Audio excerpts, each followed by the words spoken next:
নমস্কার বন্ধুরা, আপনারা দেখছেন দেশি মুরগি পালন Bangla YouTube channel. West Bengal পশ্চিম মেদিনীপুর থেকে আমি আপনাদের কাছের বন্ধু রিজাউল মণ্ডল। আজকের বিষয় ও ভিডিওর টাইটেল, মুরগির সালমোনেলা রোগ, লক্ষণ, কারণ ও প্রতিকার সম্পূর্ণ বাংলা গাইড। ভিডিওতে আলোচনা করা বিষয়বস্তু খুবই গুরুত্বপূর্ণ ভূমিকা পালন করে এবং সেই জন্য আপনি ভিডিওতে যে কোন বিষয়ে আলোচনা করা হচ্ছে সেগুলো কাজে লাগিয়ে দেখতে পারেন। প্রতিটা বিষয়ে আলোচনা করা হয় গুরুত্ব সহকারে। ভূমিকা ইন্ট্রোডাকশন।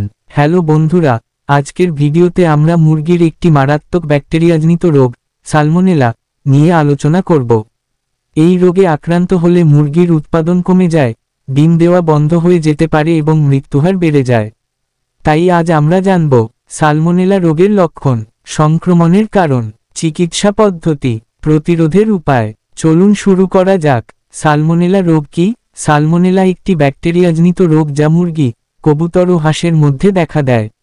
এটি সালমোনেলা গ্যালিনেরাম ও সালমোনেলা পুলোরাম নামক ব্যাকটেরিয়া দ্বারা সংক্রমিত হয়।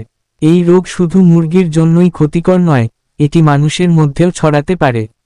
সালমোনেলা রোগের লক্ষণ।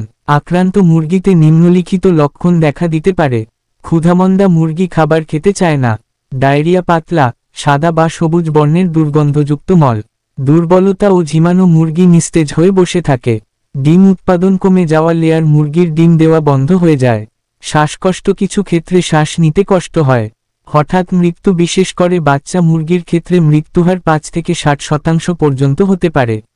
সালমোনেলা রোগের কারণ। এই রোগ ছড়ানোর প্রধান কারণগুলো হল: দূষিত খাবার ও পানি, ব্যাকটেরিয়া সংক্রমিত খাবার বা পানি খেলে; অপরিচ্ছন্ন খামার, মলমূত্র মিশ্রিত লিটার বা খাঁচা থেকে সংক্রমণ ছড়ায়; সংক্রমিত মুরগির সংস্পর্শ, সুস্থ মুরগি অসুস্থ মুরগির সংস্পর্শে এলে; ডিমের মাধ্যমে সংক্রমণ, আক্রান্ত মুরগির ডিম থেকে বাচ্চা ফুটলে; ইঁদুর ও পোকামাকড়, এরা ব্যাকটেরিয়া বহন করে খামারে ছড়ায়। চিকিৎসা পদ্ধতি। সালমোনেলা রোগের চিকিৎসার জন্য নিম্নলিখিত ওষুধ ব্যবহার করা যেতে পারে: 1. Antibiotic therapy.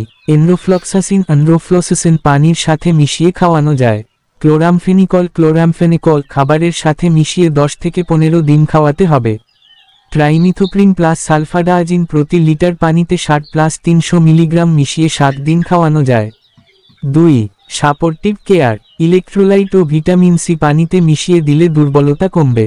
পরিষ্কার পানি ও খাবার সংক্রমণ নিয়ন্ত্রণে সহায়ক। 3. রোগাক্রান্ত মুরগি আলাদা করা।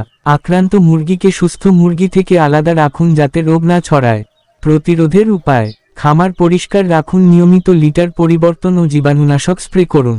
ভ্যাকসিন দিন, লেয়ার মুরগিকে 9 ও 17 সপ্তাহ বয়সে ফাউল টাইফয়েড ভ্যাকসিন দিন। নতুন মুরগি কোয়ারেন্টাইনে রাখুন, নতুন মুরগি কিনলে 7 থেকে 10 দিন আলাদা রাখুন। সঠিকভাবে ডিম সংরক্ষণ করুন, দূষিত ডিম থেকে বাচ্চা ফুটলে রোগ ছড়াতে পারে। ইঁদুর ও পোকামাকড় নিয়ন্ত্রণ করুন। কীটনাশক ব্যবহার করুন। মানুষের জন্য সতর্ক।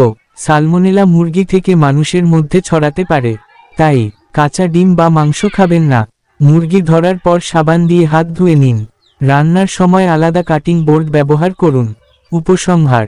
সালমোনেলা একটি মারাত্মক রোগ, কিন্তু সঠিক পরিচর্যা ও প্রতিরোধমূলক ব্যবস্থা নিলে এটিকে নিয়ন্ত্রণ করা সম্ভব। আজকের ভিডিওতে আমরা এই রোগের লক্ষণ, কারণ ও চিকিৎসা নিয়ে বিস্তারিত আলোচনা করলাম। ভিডিওটি ভালো লাগলে লাইক করুন, শেয়ার করুন এবং চ্যানেলটি সাবস্ক্রাইব করুন। এই চ্যানেলে হাঁস মুরগির অসুখ বিসুখ সম্বন্ধে আলোচনা করা হয় এবং উপদেশ দেয়া হয়। ধন্যবাদ। দেখা হচ্ছে পরবর্তী ভিডিওতে। সুস্থ থাকুন, ভালো থাকুন, সাবধানে থাকুন।